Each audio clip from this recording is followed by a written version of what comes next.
اللہم صلی علی سیدنا محمد معدن الجود والکرم وعلی آلہ وبارک وسلم۔ رب اشرح لی صدری ویسر لی امری واحلل عقدۃ من لسانی یفقہوا قولی۔ تبرأت من حولی وقوتی وألجأت إلى حول الله وقوته في جميع أموري ولا حول ولا قوة إلا بالله العلي العظيم۔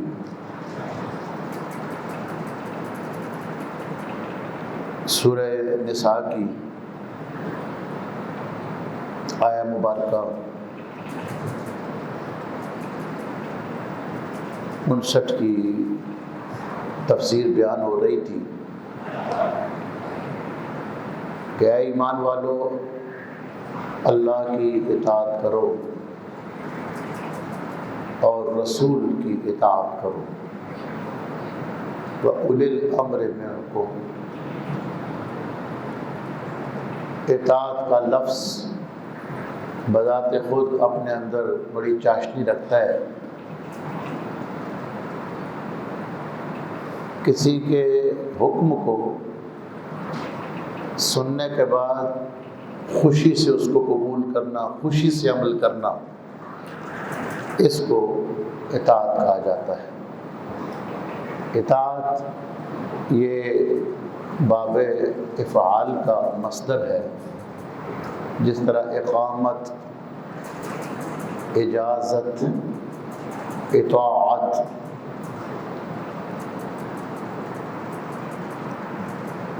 اور اس کا جو مجرد ہے وہ ہے طوعاً۔ طوع کا معنی ہے خوشی سے کسی بات کو قبول کر لینا، کسی کی بات کو مان لینا، اور طوعاً کا جو اپوزٹ لفظ ہے وہ ہے کرہن، کہ دل نہ چاہتا ہو تو پھر کسی کی بات پر عمل کرنا، طبیعت نہ مانتی ہو زبردستی بس کسی کی بات پر عمل کرنا، اس کو کہتے ہیں کرہن۔ اور خوشی سے، جس طرح کوئی کسی کی محبوب شخصیت اس کو کسی کام کا کہے تو وہ خوشی سے کریں۔ صحابہ اکرام کے بارے میں احادیث کی کتب میں آتا ہے کہ وہ ایسے نہیں ہوتا تھا کہ نبی پاک صلی اللہ علیہ وسلم کسی کام کا حکم دیں تو وہ ایک دوسرے کو دیکھے کہ کون کرے گا۔ صحابہ کے بارے میں آتا ہے کہ ہر ایک کی کوشش ہوتی تھی کہ سب سے پہلے میں اس حکم پہ عمل کروں۔ مثلا حضور صلی اللہ علیہ وسلم یہ حکم فرمایا کہ پانی دو، تو ہر ایک اٹھ کے جانے کی کوشش کرتا تھا، یہ نہیں کہ دوسرے کو دیکھتا رہے کہ میں بیٹھا رہوں۔ یعنی اطاعت جو ہے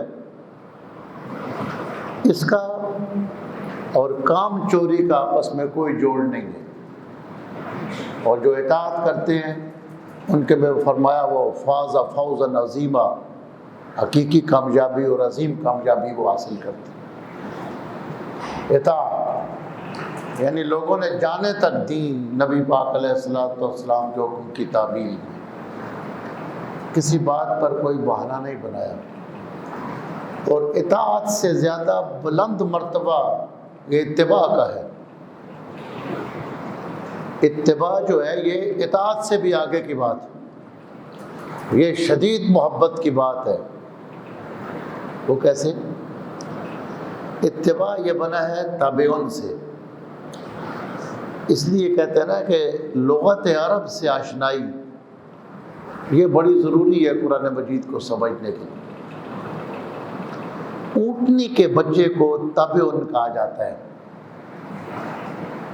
اور جو لوگ جانتے ہیں وہ جانتے ہیں، مطالعہ والے لوگ، کہ اونٹنی کا بچہ اپنی ماں کے ساتھ اتنی اس کی اٹیچمنٹ ہوتی ہے کہ وہ اپنی ماں کے پاؤں کے نشان کے اوپر اپنے پاؤں رکھتا ہے، ماں کے پیچھے چلتا ہے، جہاں اس کی ماں پاؤں رکھتی ہے اسی جگہ پہ اپنے پاؤں رکھتا ہے۔ حالانکہ ماں اس کو حکم نہیں دیتی، اس کے اندر ایک جذبہ ہوتا ہے کہ میں وہی کام کروں گا جو میری ماں نے کیا۔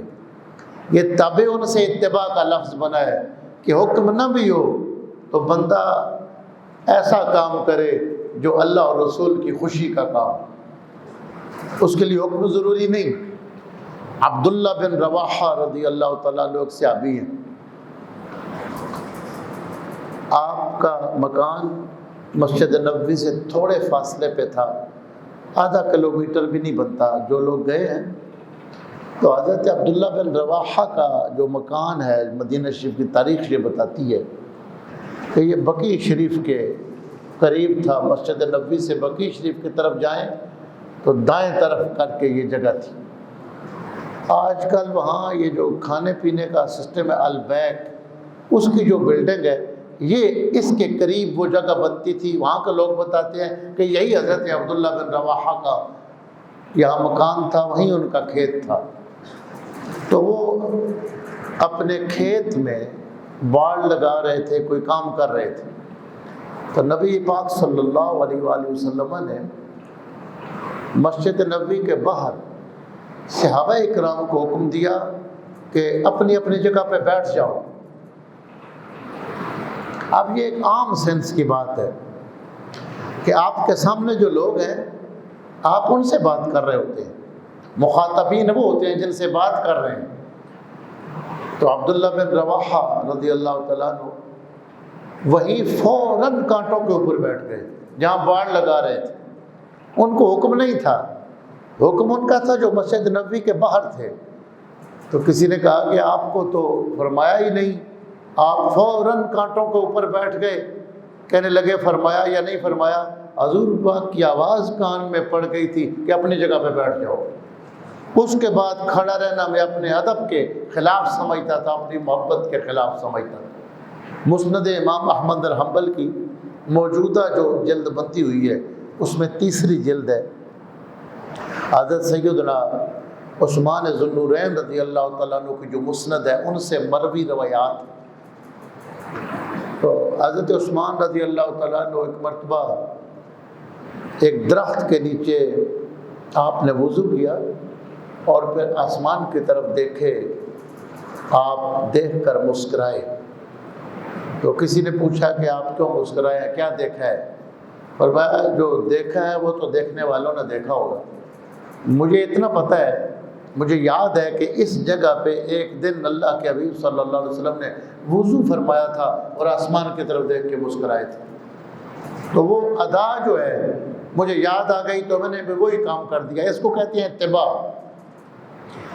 اطاعت اور اتباع یہ بہت بڑی چیزیں ہیں۔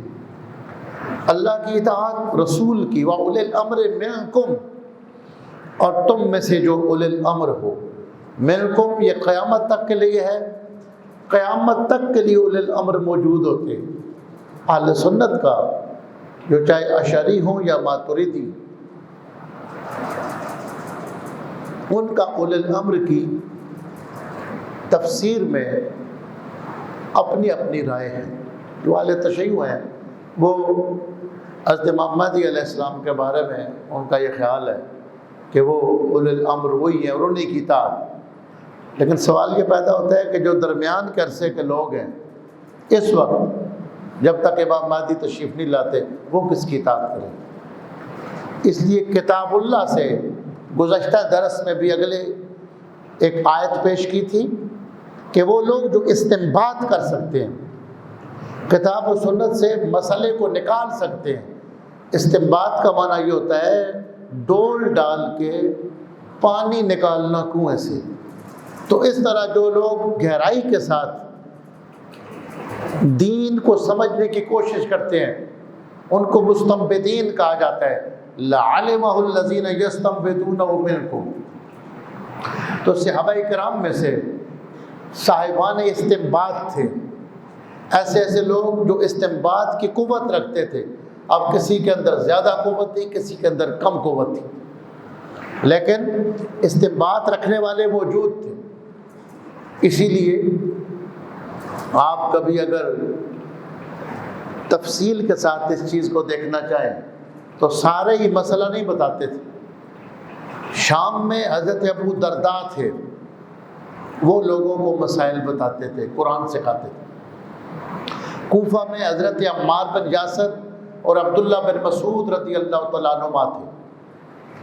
مکہ شریف میں حضرت عبداللہ بن عباس تھے، اور مدینہ طیبہ میں سیدنا مولا علی شیر خدا تھے۔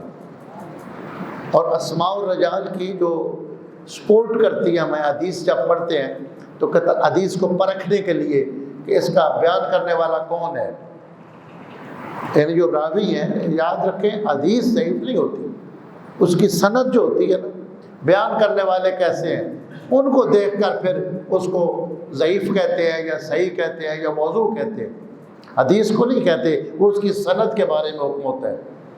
تو اس پر جو کتابیں لکھی گئی ہیں ان کو کہتے ہیں اسماء الرجال۔ اس پہ لوگوں نے اتنی محنت کی ہے کہ کس بندے نے کیسے حدیث بیان کی، کس نے کیسے روایت کی۔ آج تو آسان ہے، حدیث کی کتابیں ہمارے سامنے موجود ہیں۔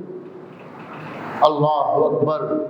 ایک بندہ مدینہ شریف سے شام میں صرف اس لیے سفر کر کے جاتا ہے کہ حضرت ابو درداء رضی اللہ تعالیٰ عنہ سے حضور پاک کی ایک حدیث سننی ہے۔ اتنا لمبا سفر، کئی 100 کلومیٹر کا۔ تو انہوں نے فرمایا کہ کیوں آئے ہو؟ تو کہنے لگے کہ میں نے سنا ہے کہ آپ کے پاس حضور پاک صلی اللہ علیہ وسلم کی کوئی حدیث مبارک ہے، وہ مجھے سنا۔ فرمایا مجھے بتاؤ، کہیں تجارت کے لیے تو نہیں آئے کہ شام میں ساتھ کوئی سامان خرید فروخت بھی کروں گا اور ساتھ حدیث بھی سن لوں گا؟ یعنی یہ ضمنی، یعنی یہ تو نہیں کہ کسی اور کام کے لیے آئے ہو اور ساتھ یہ بھی ساتھ، جس کو کہتے ہیں پگتا دینا، ضمنی کوئی کام درمیان میں رکھ لینا۔ تو فرمایا نہیں۔ فرمایا مجھے پھر یہ بتاؤ، کیا تم نے صرف اس لیے سفر کیا ہے کہ حضور پاک کی حدیث سنو گے؟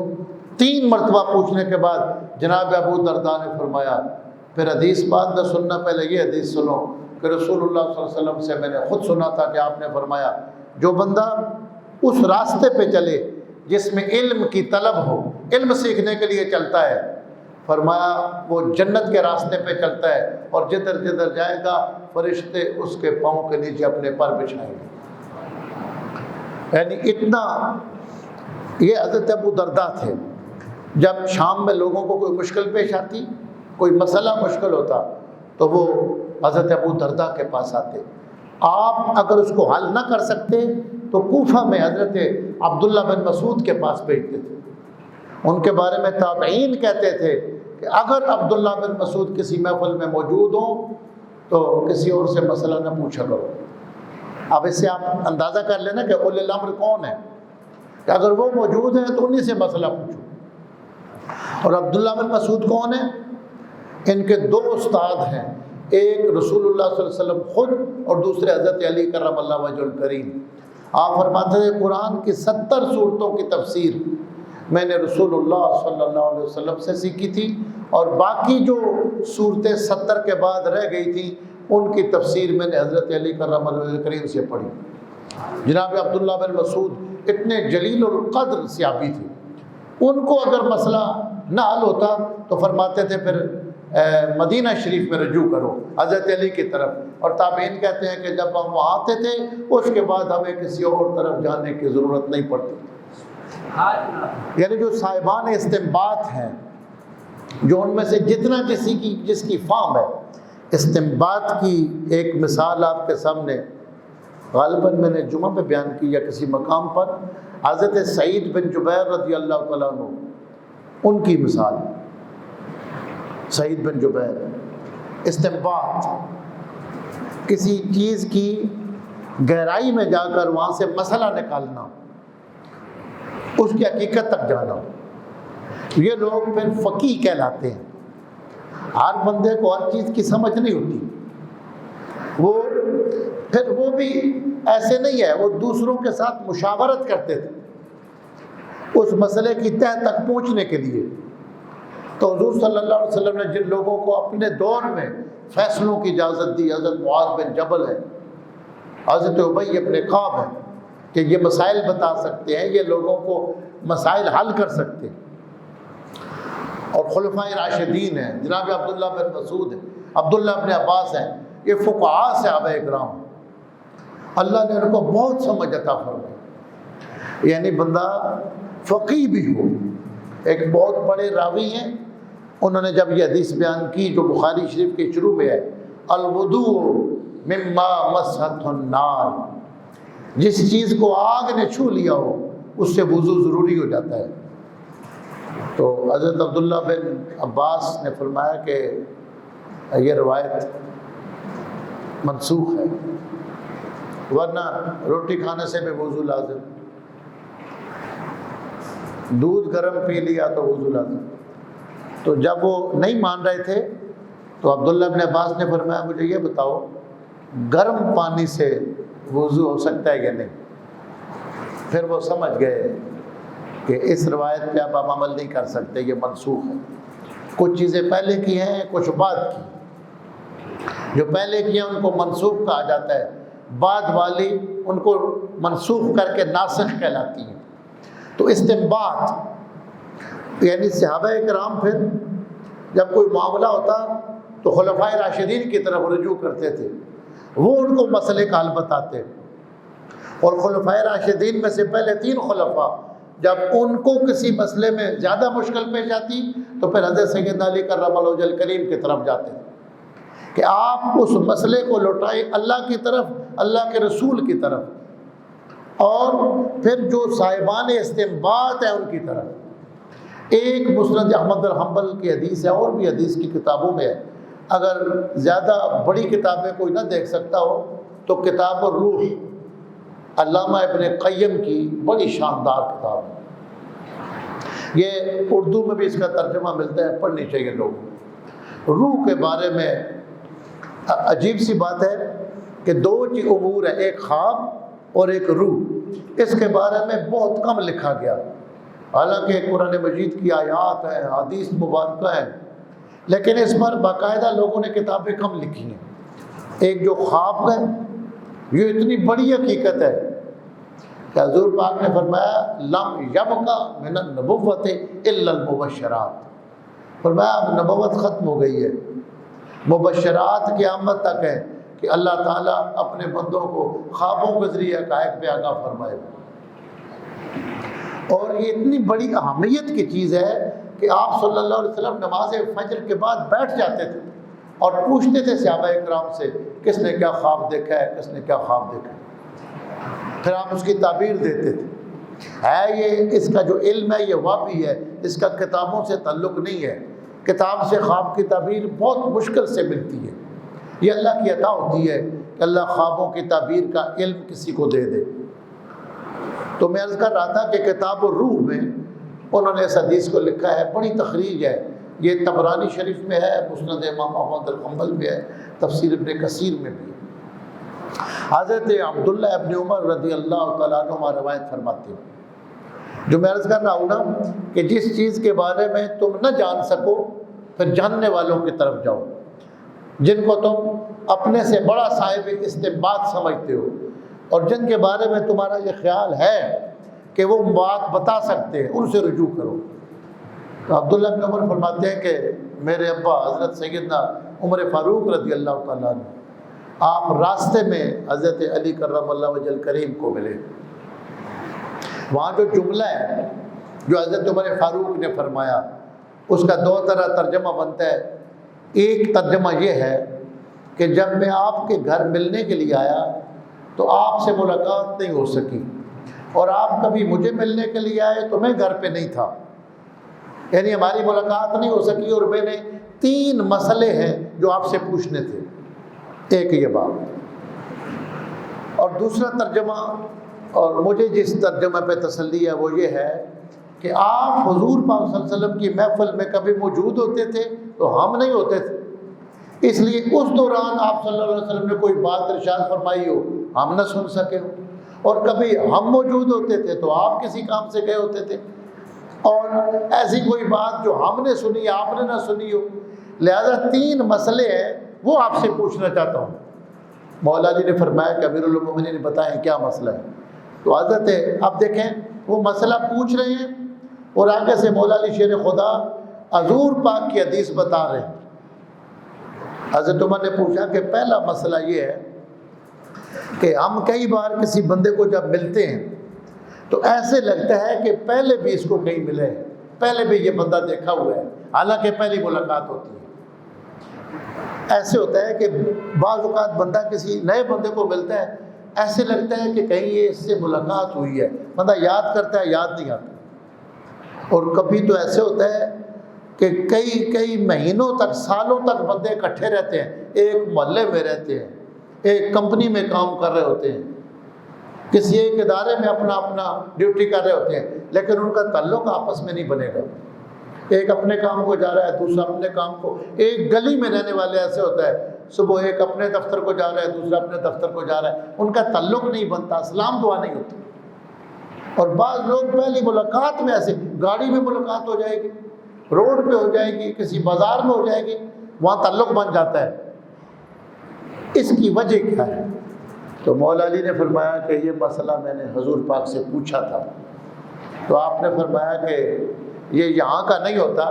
اللہ تعالیٰ نے آدم علیہ السلام کی پیدائش سے پہلے روحوں کو اکٹھا رکھا تھا، اس وقت جن کا آپس میں تعلق اور دوستی بن گئی، وہ دنیا میں بھی آ کر کوئی بہانہ بنتا ہے، ملاقات ہو جاتی ہے۔ وہ جو لگتا ہے کہ پہلے ملا ہے، وہ یہاں کی ملاقات نہیں ہوتی، وہ روحوں کی ملاقات ہوئی ہوتی ہے۔ لیکن یہاں پھر تعلق بن جاتا ہے، یہاں کوئی بہانہ بن جاتا ہے، کوئی ملاقات ہو جاتی ہے، پھر وہ دوستی بن جاتی ہے۔ اس وقت جو روحیں ایک دوسرے سے دور ہو گئی، وہ دنیا میں بھی دور ہیں۔ اس وقت جو ایک دوسرے کے جتنے قریب ہو گئی، دنیا میں بھی اتنے ہی قریب ہو۔ ایک بندے کی پیدائش کراچی کی ہے، دوسرے کی کشمیر کے کسی گاؤں کی ہے، لیکن آپس میں ان کی دوستی ہو جاتی ہے۔ ایک کی کہیں سیالکوٹ کی ہوگی، دوسرے کی پشاور کی ہوگی، پھر آپس میں تعلق بن جائے گا۔ تو فرمایا یہ ازل کا تعلق ہوتا ہے۔ حضرت میاں صاحب رحمۃ اللہ علیہ نے اس حدیث کو سامنے رکھ کر، جو سیف الملوک ہے یہ کہانیوں کی کتاب نہیں ہے، آپ نے کتاب و سنت کے اسرار بیان کیے ہیں۔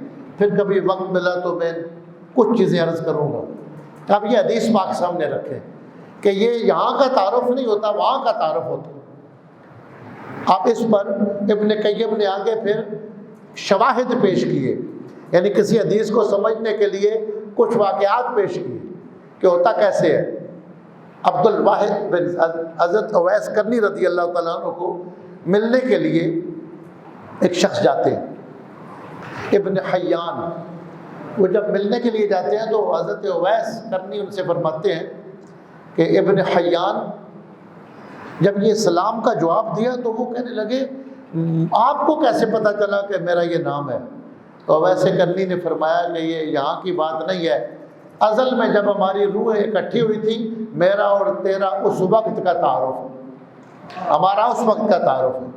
اسی طرح عبد الواحد بن زید، یہ حضرت حسن بصری رضی اللہ عنہ کے شاگرد اور خلیفہ ہیں۔ عبد الواحد بن زید، آپ نے ایک مرتبہ ایسے اللہ تعالیٰ سے دعا کر دی کہ اللہ قیامت کے دن اور جنت میں جو میرا جوڑا بنے گا مجھے دنیا میں دکھا دے۔ تو آپ کو رات کو خواب آیا تو آپ نے دیکھا کہ بصرہ کے ایک ویرانے میں خاتون ہے حبشی، اور بتایا جاتا ہے یہ جنت میں تیرا جوڑا بنے گا۔ تو آپ وہاں سے سفر کر کے وہاں اپنے خواب کی تصدیق کے لیے وہاں پہنچے۔ جب وہاں پہنچے تو اسی جنگل میں وہ خاتون تھی۔ آپ نے جب سلام کیا تو انہوں نے کہا کہ وعلیکم السلام، اے عبد الواحد بن زید یہیں سے واپس چلے جاؤ، میری اور آپ کی ملاقات کی جگہ یہاں نہیں ہے، جنت میں ملاقات ہوگی۔ وہ کہتے ہیں کہ میں نے کہا کہ آپ کو کیسے پتہ چلا کہ میں عبد الواحد بن زید ہوں؟ تو وہ کہنے لگی کہ اللہ تعالیٰ نے آدم علیہ السلام کی پیدائش سے 2000 سال پہلے جب روح کو اکٹھا کر کے ایک جگہ پہ رکھا تھا، اس وقت سے میری روح تیری روح کو پہچانتی تھی۔ اور حضرت علی کرم اللہ وجہ کریم خود ارشاد فرماتے ہیں، آپ فرماتے ہیں انی لا اذکر الاحد الذی عہد الی ربی۔ ہم جو لوگ ہیں چونکہ جسم کی قید میں ہے نا، ہم جسم کا زیادہ خیال رکھتے ہیں، جسم کو کھانا پینا اچھا دیں تو جسم ٹھیک رہے گا، اگر روح کو غذا صحیح ملے تو روح ٹھیک رہتی ہے۔ جسم مٹی سے پیدا ہوا ہے، اس کی غذا مٹی سے پیدا ہوتی ہے، اور اب جسم مٹی سے پیدا ہوا ہے، اس کی غذا مٹی سے پیدا ہوگی۔ اس کو آپ گندم کھلائیں، جوار کھلائیں، فروٹ کھلائیں، سبزیاں کھلائیں، اور روح اس جہان سے آئی ہے، اس کی خوراک بھی ادھر سے آتی ہے۔ امام شاعرانی فرماتے ہیں کہ آپ خود اتنے بڑے عالم ہیں، اتنے بڑے محدث ہیں، مفسر ہیں، مورخ ہیں، اصولی ہیں، یعنی کوئی فن ایسا نہیں ہے جس فن پہ کوئی تصنیف نہ چھوڑی ہو، لیکن مسئلہ الجھ گیا۔ کہنے لگے کہ میں ایک بات سوچ رہا تھا کہ کئی بار کسی دینی محفل میں بیٹھا ہوتا ہے بندہ تو کسی بات پہ جھوم جاتا ہے، اپنی پرسنالٹی کا خیال بھی نہیں رہتا بندہ بعض اوقات امام شریف رہ جاتے ہیں، بندے کو اتنا اچھا بھلا بندہ پرسنالٹی والا وہ جھومنے لگ جاتا ہے، تو یہ کیا وجہ ہوتی ہے؟ تو حضرت امام شرانی فرماتے ہیں کہ میں حضرت سیدی علی الخواص کے پاس گیا جو میرے مرشد تھے اور امی تھے، تو میں نے کہا حضرت یہ کیا ہوتا ہے کہ محفل میں بندہ جب اللہ رسول کی بات ہوتی ہے، وہ نعت شریف ہوتی ہے، تلاوت ہوتی ہے تو بندہ جھوم جاتا ہے؟ فرمایا کہ اے شرانی بات یہ ہے کہ یہ جسم جو ہے نا یہ مٹی سے بنا ہے، اس کی خوراک مٹی سے آتی ہے، اور روح اللہ کی طرف سے آئی ہے، اس کی خوراک ادھر سے آتی ہے، اور روح کی غذا معرفت ہے، قرآن کا نور ہے، حدیث کا نور ہے، اس جہان کی۔ فرمایا کہ جس وقت بندہ اس جہان کا ذکر ہوتا ہے، اس جہان کا نور جب اترتا ہے تو پھر یہ روح جسم سے نکل کر اس جہان کی طرف جانا چاہتی ہے، لیکن یہ جسم میں پابند ہے، یہ نکل نہیں سکتی۔ روح زور لگاتی ہے تو اس جسم میں حرکت پیدا ہو جاتی ہے، جسم جھومنے لگ جاتا ہے۔ تو روح جو انسان کی ہے یہ بہت بڑی بات، روحوں کو اکٹھا رکھا گیا تھا وہاں۔ تو میاں صاحب سیف الملوک میں کہانی کر کے ایک واقعہ بتا کے کہتے ہیں کہ جب پری اور شہزادے کی بات ہوئی، اب یہ دیکھیں ایک طرف آپ ان حدیث کو رکھیں، انی لاذکر العہد الذی عہد الی ربی، سیدنا علی فرماتے ہیں کہ اللہ نے جو وعدہ لیا تھا نا ازل میں، وہ وعدہ آج بھی مجھے یاد ہے۔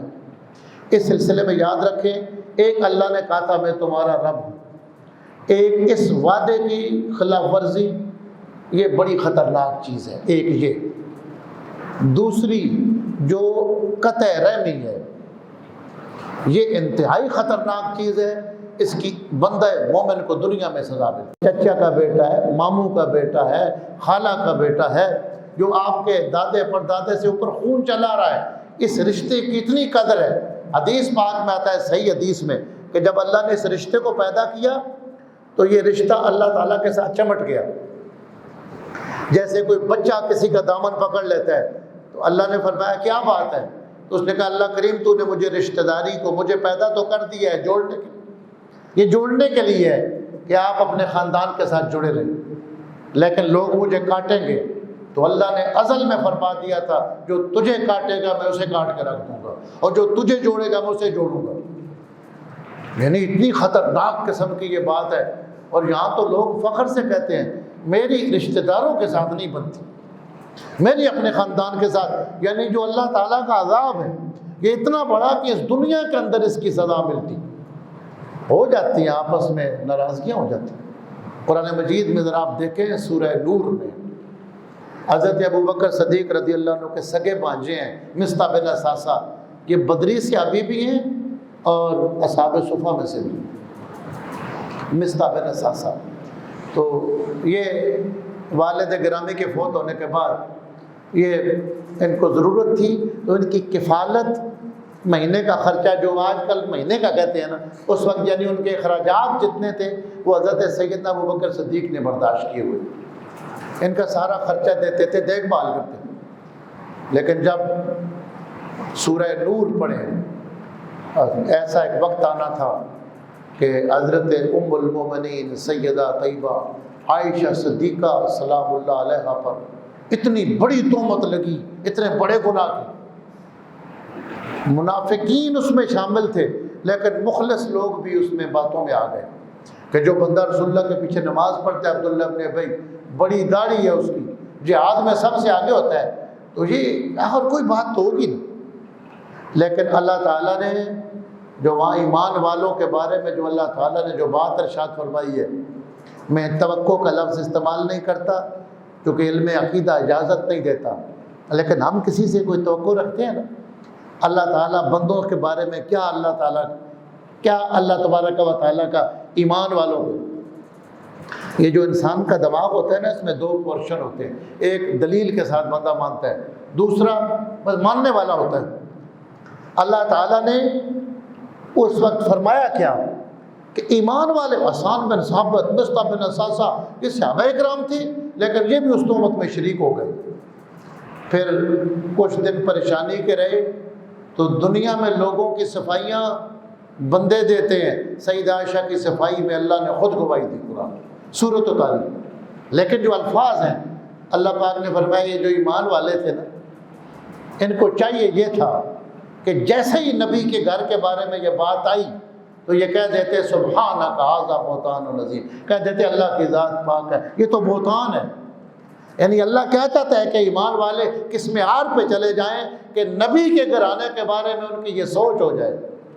یہاں بڑی باتیں علم عقیدہ کے نکل آتی ہیں کہ اللہ یہ چاہتا ہے کہ ایمان والوں کو یہ چاہیے تھا، ان کا ایمان اس درجے پہ ہونا چاہیے تھا۔ جیسے ہی بات سنی تھی تو کہتے یہ نہیں ہو سکتا، نبی کی بیوی ایسی نہیں ہو سکتی، لیکن اللہ تعالیٰ نے صفائی اتاری۔ حضرت ابوبکر صدیق رضی اللہ عنہ نے قسم کھائی کہ آج کے بعد اس بھانجے پر میں خرچ نہیں کروں گا۔ آپ نے قسم کھا لی، یہ قرآن مجید ہے، سورہ نور ہے۔ اب جب یہ قسم کھا لی کہ یہ جس کی میں نے اتنا خیال کیا ہے کم از کم اس کو تو خیال کرنا چاہیے تھا، اگر دوسرے لوگوں کی باتوں میں آ گئے، اس نے بھی میری بیٹی پر اور نبی کی زوجہ پر الزام لگانے میں ساتھ دے دیا۔ تو جب حضرت ابوبکر صدیق نے جلال میں یہ قسم کھائی تو اللہ نے آیت اتاری وَلَا يَأْتَلِ أُولِي الْفَضْلِ مِنْكُمْ وَالسَّعَةِ، تم میں سے اللہ نے جس کو وسعت دی ہے، جس کو مال و دولت دیا ہے، وہ اس طرح کی قسمیں نہ کھایا کریں، اپنے قسموں کو کفارے دیں اور پھر اس میں خرچہ جاری کر دیں۔ یعنی اللہ نے کیسی رہنمائی فرمائی کہ یہ جو رشتہ ہے اس کو آپ نہ توڑو۔ بندے نے غلطی کر دی ہے تو یہ قطع رحمی، ایک بندہ جس محفل میں موجود ہو جس نے کوئی رشتہ توڑا ہوا ہو، حضور پاک فرماتے ہیں وہاں کسی کی دعا قبول نہیں ہوتی۔ ہمیں اپنی زندگی پر غور کرنا چاہیے۔ میں نے ایک بار یہاں ڈیفنس میں یہ حدیث مبارکہ بیان کی، دوسرے دن مجھے یہاں دو بندے آ کر ملے، انہوں نے کہا ہم نے تو پہلے سنی ہوئی نہیں تھی، ہم نے جا کر اپنے رشتہ داروں سے معافی مانگی ہے کہ جو غلطیاں آپ کی بھی ہیں ہم معافی مانگتے ہیں، ہم سے ناراض نہ ہونا کہیں اللہ کا عذاب نہ آ جائے۔ ایک جو عادی الست ہے اس پر گرفت ہوتی ہے، بہت جلدی ہوتی ہے، ایک رشتے توڑنے سے جلدی گرفت ہو جاتی ہے، اور تیسری زمین میں فساد پھیلانے سے، ادھر کی بات ادھر، ادھر کی بات آ کر ادھر کی، لوگوں میں غلط فہمیاں پھیلانا اور فساد پھیلانا، یہ انتہائی بری چیز ہے۔ اس کا بھی اللہ دنیا میں سزا دے دیتا ہے، آخرت کی تو الگ ہو۔ اب میں عرض کر رہا تھا کہ میاں صاحب فرماتے ہیں، اب دیکھیں ایک طرف آپ نے وہ حدیث سنی، حضرت علی فرماتے ہیں انی لعارف من کان عن یمینی و شمالی، اس ازل میں جو میرے دائیں بائیں عہد کے وقت تھے میں ان کو بھی پہچانتا ہوں کہ علی کے دائیں طرف کون لوگ تھے اور بائیں طرف کون لوگ تھے۔ یعنی وہ جو وعدہ جو جسم کی قید سے نکلتا ہے نا، جسم کو غذا تو دیتے ہیں لوگ، جو روح کو صحیح خوراک دیتے ہیں اللہ ان کو روحانی بنا دیتا ہے، ان کو وہ وعدہ آج بھی وہ یاد ہوتا ہے، ان کے سامنے وہ چیزیں آتی ہیں۔ چونکہ یہ جو زمان و مکان کی یہ جتنا جال ہے یہ دنیا کے لیے ہے، یہ جسم کے لیے ہے، اللہ تعالیٰ کے لیے ایسا نہیں ہے۔ دیکھیں نا ہمارے لیے تو آج ہے، کل ہے، ہفتے ہیں، مہینے ہیں، صدیاں ہیں، اللہ کے لیے کیا ہے؟ وَلْتَنْظُرْ نَفْسٌ مَا قَدَّمَتْ لِغَدٍ۔ اللہ نے سالوں کا ذکر نہیں کیا، فرمایا ہر ایک تم میں سے سوچے کل کے لیے اس نے کیا رکھا ہے۔ اللہ کے لیے یہ ساری دنیا آج ہے اور قیامت کل ہے۔ یہ جو زمانہ ہے نا، یہ ٹائم اینڈ سپیس کے معاملے یہ جسم کے لیے ہوتے ہیں، روح کے لیے نہیں ہوتے۔ روح کے لیے مشرق و مغرب کی پابندیاں نہیں ہوتی۔ اگر روح کی طاقت حاصل ہو جائے، بندے کے سامنے آدم علیہ السلام سے پہلے کا وقت ایسے ہوتا ہے جیسے لمحہ موجود ہوتا ہے۔ لیکن یہ باتیں سمجھانے کے لیے پھر پیچھے سے ایک پوری بحث کرنی پڑتی ہے۔ آج کل لوگ روشن خیال ہو گئے ہیں، فوراً بات کو ماننے کے لیے تیار نہیں ہوتے، پوری ایک بات بتانی پڑتی ہے کہ کس طرح۔ اب دیکھیں حدیث شریف میں آتا ہے کہ حضرت جعفر طیار رضی اللہ تعالیٰ عنہ شہید ہو گئے۔ کچھ عرصے کے بعد کوفے کی مسجد میں حضرت سید علی شیر خدا جمعہ کا خطبہ دے رہے تھے، تو آپ نے فرمایا وعلیک السلام۔ تو کسی نے کہا کہ سلام تو کسی نے نہیں کیا، یہ آپ نے خطبے کے دوران وعلیک السلام کس کو کہا تھا؟ فرمایا جنت میں سے میرے بھائی جعفر طیار نے سلام دیا تھا، میں نے اس کے سلام کا جواب دیا۔ اب دیکھیں لیکن یہ ہر ایک کو یہ آواز جنت کی نہیں آئے گی، جامع ترمذی شریف کی حدیث ہے، حضور صلی اللہ علیہ وسلم نے فرمایا کہ جامع ترمذی میں یہ حدیث آتی ہے کہ جنت میں اللہ نے بندہ مومن کے لیے جو حوریں رکھی ہوتی ہیں اس کے بارے میں، اور میں دنیا میں جب کوئی بیوی اپنے نیک خاوند کو کوئی طعنہ دیتی ہے اور اس کو تنگ کرتی ہے تو جنت سے حور آواز دیتی ہے تو اس کو تنگ کر لے، یہ جلدی ہی میرے پاس آنے والا ہے۔ اب وہ جنت کی حور کی آواز نہ تو عام خامد سن سکتا ہے نہ عام بیوی سن سکتی ہے، لیکن اللہ نے جس کی روح کو جسم پہ غلبہ دیا ہے، جس نے جسم کا اچھا خیال کیا اس کے جسم کی طاقت ہوگی، اور جس نے روح کو صحیح خوراک دی ہے، اللہ کے ذکر کی، اللہ اس کو روح کی طاقت عطا فرما دیتے ہیں۔ اب میاں صاحب کہتے ہیں کہ شہزادی نے جب پری بات کہانی میں بتاتے ہیں تو انہوں نے جب اس نے بات کرنا چاہی تو پری نے کہا کہ میرا اور تیرا کوئی رشتہ نہیں ہے، تم آدم زاد ہو اور میں پری ہوں، اور میرا تیرا کوئی جوڑ نہیں ہے، اور تیرا میرا تعلق رشتے کا نہیں ہے، غیر محرم ہے، میں بات نہیں کر سکتی۔ تو شہزادہ کیسے کہتا ہے ستر ہوئے نہ محرم کو لوں، محرم تھی کی پردہ، میں محرم اس دن دا جس دن نہا لیندہ چڑھدا، کہ یہ نامحرموں سے پردے ہوتے ہیں کہ جس کا ازل کا تعلق ہو، میرا اور تیرا جو تعلق ہے یہ آج کا نہیں ہے، یعنی وہ بتانا یہ چاہتے ہیں کہ جو روح کا تعلق ہے یہاں کا نہیں ہوتا۔ تو حضرت عمر نے فرمایا کہ علی دوسرا مسئلہ یہ بتائیں کہ بندہ کوئی بات کر رہا ہوتا ہے، بات کرتے کرتے بھول جاتا ہے، پھر تھوڑی دیر بعد وہ بات یاد آ جاتی ہے۔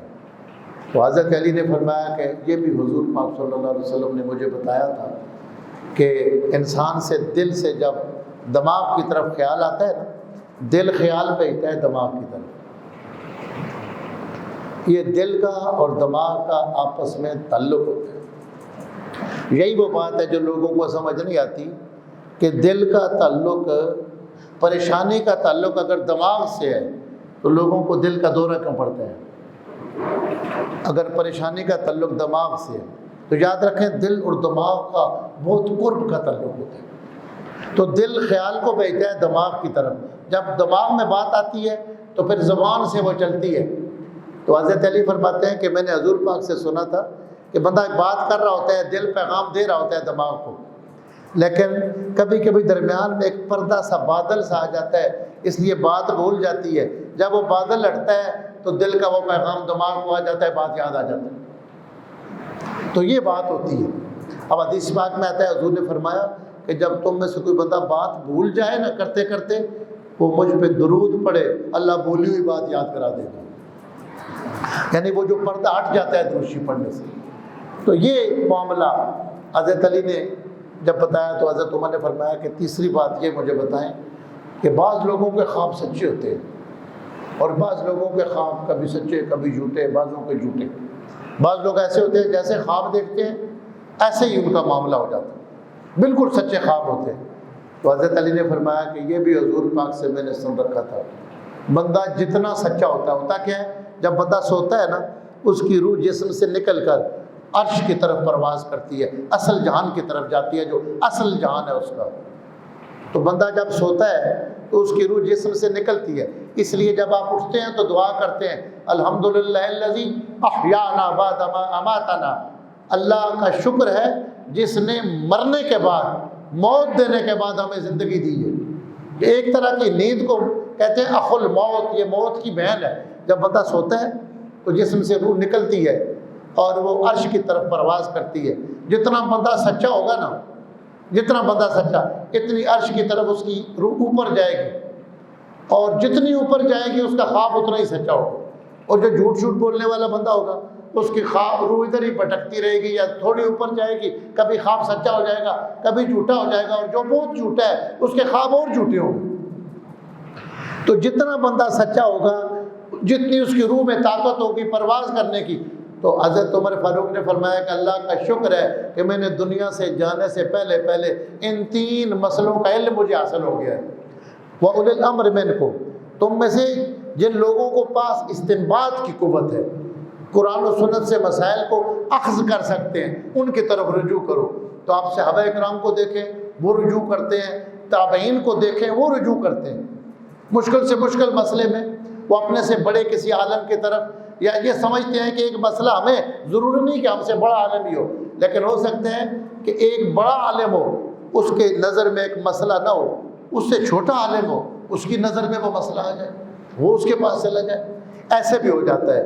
تو اس پر آپ کو بالخصوص جامع بیان العلم علامہ ابن عبد القدسی رحمۃ اللہ علیہ کی کتاب ہے، اس میں بہت چیزیں آپ کو مل جائیں گی۔